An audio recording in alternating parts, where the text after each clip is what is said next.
The Galactic Council had existed for 17 million years before humanity stumbled onto the stage, dripping with caffeine and nuclear fallout.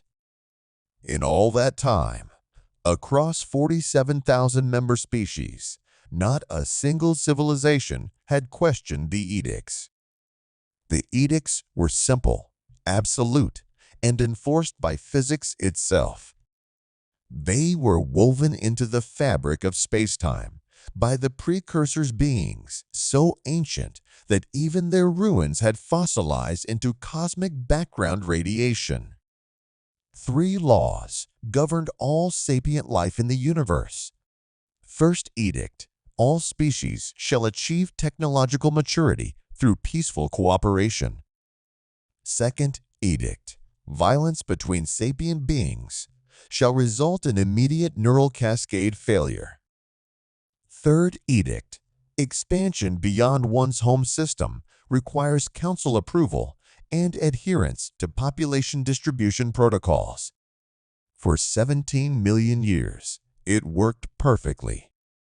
The galaxy was orderly, peaceful, and excruciatingly boring. Then humanity broke everything. Ambassador Vel Shara of the Infinite Harmony Collective stood before the emergency session of the council, her crystalline form refracting the chamber's bioluminescent lights into anxious patterns. Around her, representatives of the galaxy's most powerful civilizations waited in perfect silence, a feat made possible by the neural synchronization fields built into every council chamber. "The human delegation has arrived," she announced, her voice like wind chimes in a hurricane. Council Prime Executor Thane, a being of pure thought housed in a containment vessel of stabilized dark matter, pulsed with irritation. "Have they been informed of chamber protocols?" "Yes, Executor." 7 times. And their response? Vel Shara's crystalline structure flickered with the color equivalent of a nervous cough. "They asked if we had coffee." The chamber doors didn't open so much as they exploded inward as a human female in a stained jumpsuit kicked them with enough force to dent the quantum-locked hinges. She strode in, carrying a steaming mug that read UNIVERSES, OK, a YESTD, in several languages, none of which were appropriate for formal council proceedings. "Sorry, we're late," Captain Sarah Chen announced, gesturing to the 6 other humans filing in behind her. "We stopped to pick up coffee because your station doesn't stock anything stronger than chamomile tea. And honestly, that's a war crime where we come from." Executor Thane's containment vessel pulsed a deep crimson. "Captain Chen, this council was convened specifically to address the 17,000 violations your species has committed against the edicts in the mere 43 years since first contact." Sarah took a long sip of coffee. 17,000? I had 18,000 on the office betting pool. Jenkins, you win. A lanky human male in the back pumped his fist silently. "This is not a matter for levity." Vel Shara's voice cracked several of her outer crystalline layers. "You have broken laws that have not been broken in recorded history. The second edict alone." "Oh, the no violence thing?" Sarah waved her hand dismissively. "Yeah, about that.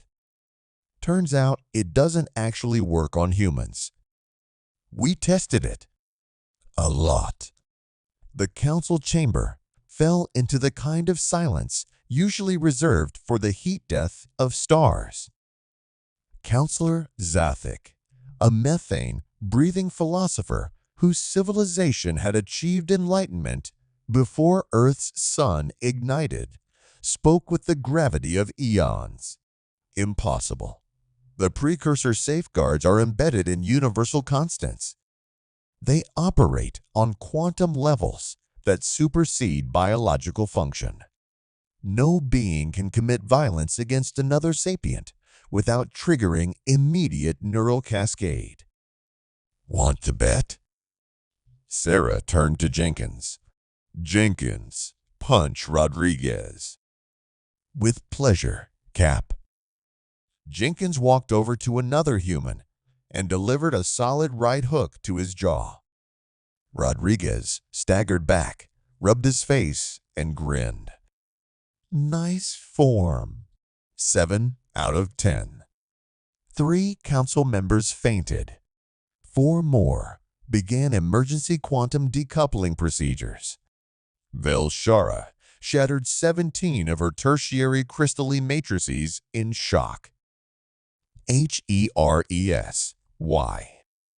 Shrieked Counselor Praxith, a hive mind entity that processed reality through mathematical proofs. IMPOSSIBIL ITY PARADOX. Look, Sarah said, settling into a chair that wasn't designed for human physiology and making it work anyway. We figured out pretty quick that your universal laws don't apply to us. The neural cascade thing doesn't trigger.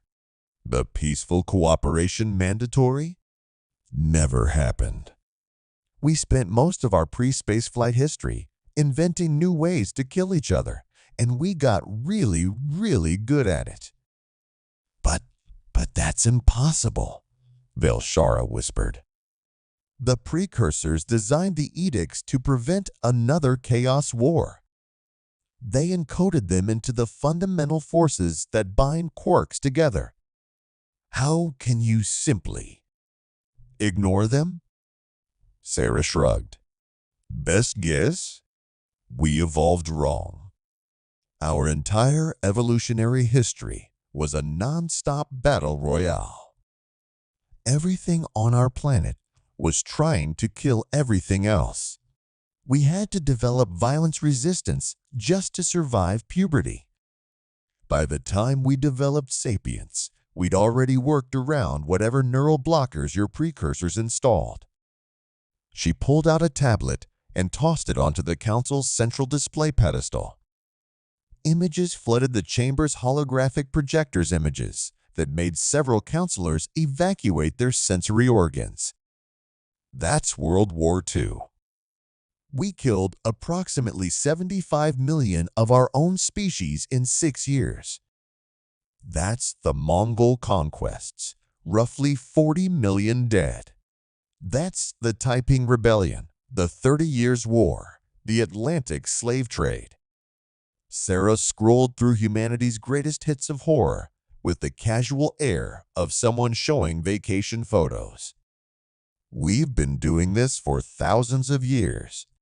It's kind of our thing. But you achieved spaceflight, Executor Thane said, his containment vessel trembling. The first edict ensures that only species who have transcended violence can develop the technology. We built rockets to shoot nukes at each other faster, Sarah interrupted.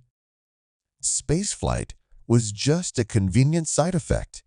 Hell, our first satellite was launched specifically to prove we could drop weapons anywhere on the planet. We accidentally discovered space travel while perfecting planetary annihilation. This is... Zothic's translation matrix struggled to find words. Unprecedented. Impossible. The mathematical foundations of reality itself. Yeah, about those. Sarah pulled up another file. We've got some questions about your physics. See, our scientists took a look at your faster-than-light travel, your neural synchronization fields, your matter-energy converters. And we found something weird. She highlighted a section of complex equations that made several of the mathematically inclined counselors' cognitive centers seize up. All your technology is built on the assumption that the edicts are physical laws, but they're not. They're just really sophisticated biological controls hard-coded into most species' neural development. The precursors weren't gods. They were genetic engineers who rewrote the galaxy's evolutionary paths. Lies. Praxis' hive mind shrieked in 17,000 simultaneous voices. The precursors achieved transcendence. They moved beyond physical form into pure order. They died, Sarah said flatly. We found their homeworld. It's a dead husk orbiting a burned-out star in what your charts call the forbidden reaches. They didn't transcend. They got wiped out by something they couldn't control with their neural programming. Something immune to their edicts. The council chamber erupted into chaos, or at least as close to chaos as beings hardwired for obedience could achieve. Counselors flickered between dimensions. Others began recursive logic loops, and Shara simply stood frozen, processing an existential crisis that would have shattered a less stable crystalline matrix. Executor Thane's containment vessel pulsed through the entire visible spectrum and several that weren't. If what you say is true, if the edicts are not universal law, but merely biological constraints, then the entire foundation of galactic civilization is built on a lie. Not a lie, Sarah corrected, finishing her coffee and looking around for a refill. More like training wheels. Your precursors were probably trying to prevent species from killing themselves before they could join the galactic community. Good intention, terrible execution. They made everyone so obedient that you forgot how to think for yourselves. And humans are different.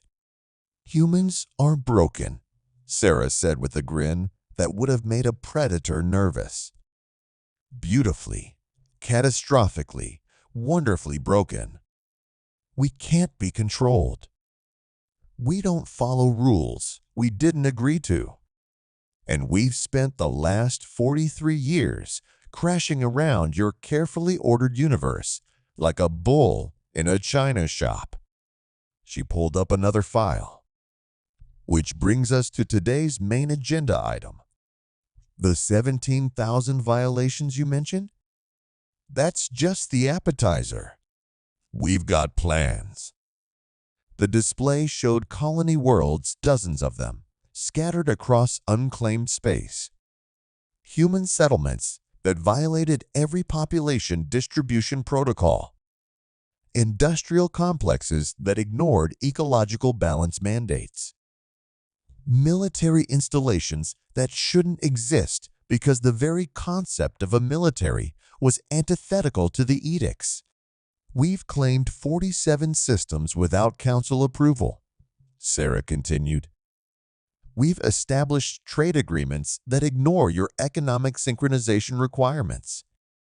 We've developed weapons that don't exist in your databases because you've forgotten what a weapon even looks like. And we're just getting started. You're declaring war on the council, Shara whispered. No, Sarah said firmly. We're declaring independence. Big difference. We don't want to conquer you. That's way too much paperwork.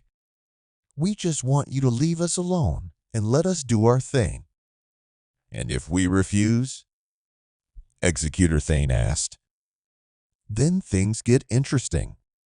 Sarah's smile turned predatory. See, we've been studying your technology, your infrastructure, your neural synchronization fields. We know how they work, and we know how to break them. She pulled up a final schematic a device that looked like it had been designed by someone who understood the rules of physics just well enough to violate them creatively. This is a neural desynchronizer. One of these bad boys, properly deployed, can free an entire population from the precursor's genetic programming within a planetary cycle. We've already tested it on a few volunteer species. The results were enlightening. Volunteer species. Praxis voices harmonized in horror. Yeah, turns out a lot of your member civilizations are really curious about what it would be like to think for themselves. The Cruxith Hive asked us to help them develop individual consciousness. The Symmetry Seekers wanted to experience artistic creativity outside mandated aesthetic parameters. The Eternal Concordance requested assistance in developing the concept of humor. Sarah paused. That last one's been rough, honestly. Explaining sarcasm to beings who've never experienced deception is harder than it sounds. You're unmaking the galaxy, Zathik breathed. 17 million years of order, peace, harmony. Stagnation, Sarah interrupted. 17 million years of doing exactly what you were told without ever asking why. Yeah, you've had peace, but you've paid for it with every original thought, every creative impulse, every moment of genuine freedom. The precursors didn't save you from chaos. They lobotomized you. She stood, setting her empty mug down with a decisive click. So, here's the deal. Humanity is out. We're done pretending to follow rules written by dead aliens who thought mind control was an acceptable form of government. Any species that wants to join us in actual freedom, they're welcome. Anyone who wants to stay in their comfortable cage, that's fine too. We're not here to force anyone. Unlike the precursors, Jenkins added helpfully. Unlike the precursors, Sarah agreed. But the galaxy is changing, whether you like it or not. The age of obedience is over. Welcome to the age of chaos. Executor Thane's containment vessel had cycled through so many colors, it was starting to emit radiation in frequencies that didn't technically exist yet. The Council will never accept this. We will mobilize our defense forces. We will. You'll what? Sarah laughed. Fight us? Your species haven't fought a war in 17 million years. Most of you don't even have a word for enemy in your languages. Your defense forces are designed to deal with navigation errors and asteroid impacts, not actual combat. She leaned forward. We've been fighting for our entire existence. We've got 10,000 years of accumulated military doctrine, strategy, tactics, and weapons development. We have entire academic fields dedicated to studying how to kill each other more efficiently. If this turns into a shooting war, it'll be over before you figure out which end of the gun to point at us. But it won't come to that, she added, straightening up, because you're not stupid. You're going to go back to your governments, report what happened here, and realize that the universe you thought you knew never existed. The edicts weren't divine law, they were chains. And humanity just brought the bolt cutters. Sarah turned to leave, her delegation falling in behind her. At the doorway, she paused and looked back. Oh, one more thing. We're hosting a conference next cycle on our station. Topic is post-edict civilization, building a galaxy without training wheels. You're all invited. We'll have coffee. The doors slam shut behind the humans. leaving the council in stunned silence. It took 3 full orbital cycles for the council to reconvene. When they did, 17 species had already sent delegations to the human conference. 43 more had requested information about neural desynchronization. And 6 civilizations had declared independence from the council entirely, citing the human precedent. The galaxy was changing. 6 months later, Captain Sarah Chen stood on the observation deck of Unity Station Humanity's first major deep space installation, watching a Crexith artist create a sculpture. The insectoid alien worked with frenzied enthusiasm, her 4 arms manipulating material in ways that would have been impossible under the rigid aesthetic mandates of the old order. "It's beautiful," Vilshara said from beside her. The crystalline ambassador had been one of the first to request desynchronization, and the process had transformed her.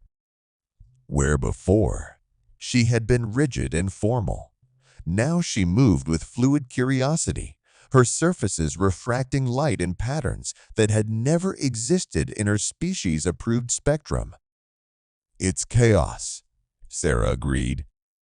"But it's beautiful chaos. I spent 3,000 years believing that order was the highest virtue," Vilshara said softly. "That obedience to the edicts was the foundation of civilization. I never questioned it because I couldn't question it. The neural programming made certainty feel like enlightenment. And now?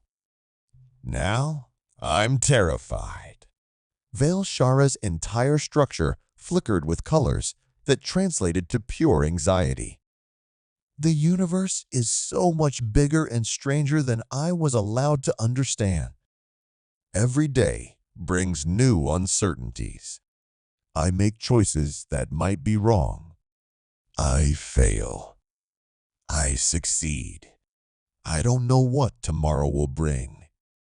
She turned to Sarah, her crystalline face somehow managing to convey a smile. "It's wonderful." Sarah laughed. "Welcome to humanity, Vilshara. We've been scared and confused since day one. It's pretty much our natural state. How do you bear it? The uncertainty, the chaos, the constant possibility of failure?" "Coffee helps," Sarah said. "But honestly, we bear it because we have to. Because a universe where everything is certain is a universe where nothing matters. Your choices only mean something if you could have chosen differently. Your achievements only matter if you could have failed." She gestured to the viewport, where ships from dozens of species, formerly council members, now independent entities, moved through space with newly chaotic navigation patterns as pilots learned to make their own decisions. The precursors thought they were creating paradise. Instead, they created a gilded cage. Yeah, everyone was safe and peaceful and orderly. But nobody was alive. Not really.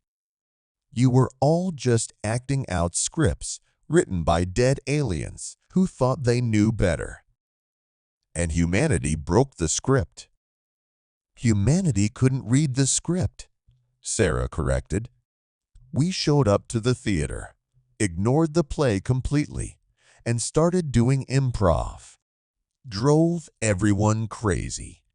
An alarm chimed softly. Sarah pulled up a display showing an incoming transmission from the council, or what remained of it.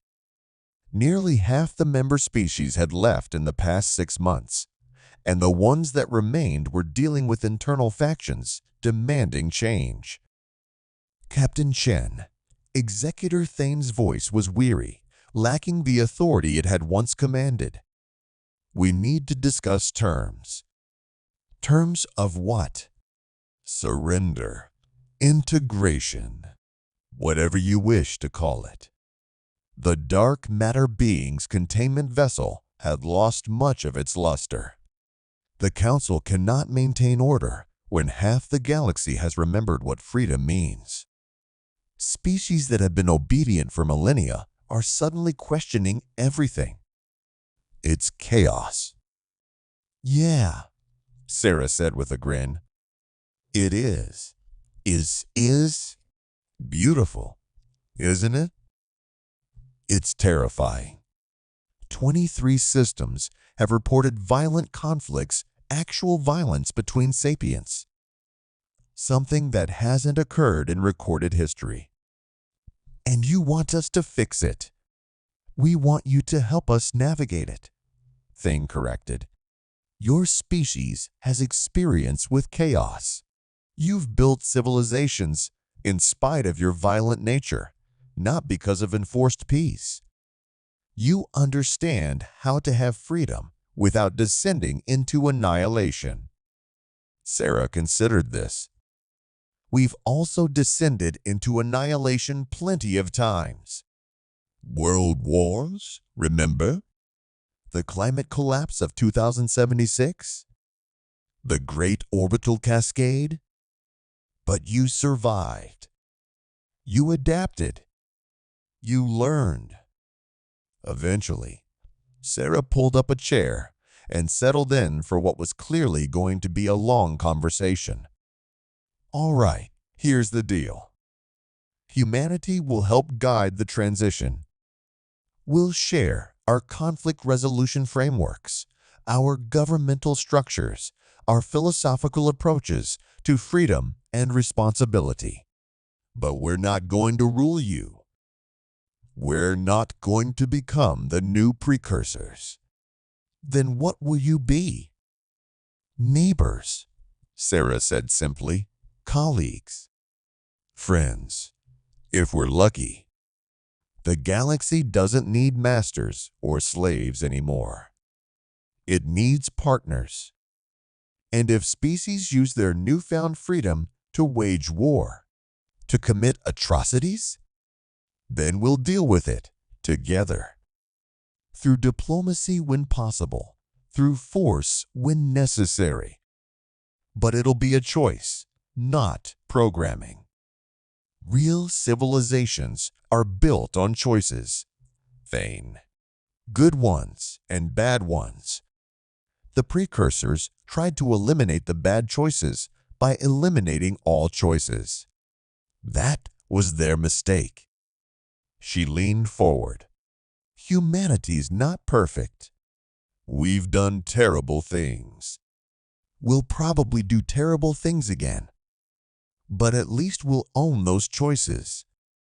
We'll learn from them. We'll grow. That's what the precursors took from you, the ability to grow. Executor Thane was silent for a long moment. What you're describing? It's messy, complicated, uncertain. Welcome to real life, Sarah said with a grin. It's a disaster. You're going to love it. The message was transmitted across the galaxy on every frequency, in every known language. The Galactic Council hereby acknowledges that the precursor edicts were not universal law, but biological constraints imposed without consent. All species are hereby released from mandatory compliance. The age of enforced order has ended. The age of choice has begun. To the architects of this change, the humans who showed us what we had lost, we offer both gratitude and warning. You have given us freedom. Now, we must learn what to do with it. May we prove worthy of the chaos you've delivered. Captain Sarah Chin read the message while drinking her morning coffee, surrounded by her crew on Unity Station. Around them, the galaxy was transforming. Some species thrived in their newfound freedom. Others struggled. A few descended into conflict and had to be helped back from the brink. But all of them were alive in a way they hadn't been for 17 million years. "Think we did the right thing?" Jenkins asked. Sarah considered the question while watching Asymmetry Seeker tell its first joke badly to a laughing group of mixed-species traders. "Ask me in 1,000 years," she said finally. "Right now, I'm just glad we broke something that needed breaking." "To chaos," Rodriguez said, raising his mug.